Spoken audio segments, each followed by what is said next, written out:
ជីវិតយើងជាកូនអ្នកស្រែជាកូនអ្នកក្រជាកូនអ្នកលំបាកជាកូនអ្នកកសិករអត់មានខ្សែអត់មានខ្នងយើងមិនអាចរៀនលេងមិនអាចធ្វើការលេងមិនអាចរកស៊ីលេងបានទេ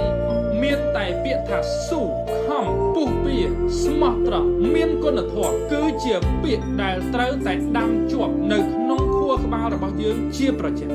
នៅក្នុងជីវិតរបស់យើងក្នុងនាមជាអ្នកលំបាកជាអ្នកក្រនេះមានតែសមត្ថភាពទេទើបអាចជួយឲ្យយើងថ្កុំថ្កើងរុងរឿងឬមានឱកាសជាងអ្នកដទៃបើសិនជាយើងក្រហើយលំបាកហើយយើងអត់មានខ្សែរយៈហើយតែយើងមិនខំទៅទៀតយើងមិនស៊ូទៅទៀតសំណួរសួរថាតើយើងមានឱកាសដែរទេចម្លើយយើងមិនមានទេដូច្នេះហើយបងប្អូនទាំងអស់គ្នាខិតខំប្រឹងប្រែងក្នុងការរៀនសូត្រពុះពៀគ្រប់ឧបសគ្គសូមមានការតស៊ូជីវិតយើងវាលំបាកហើយប៉ុន្តែបើសិនជាយើងមិនខំមិនស៊ូទេ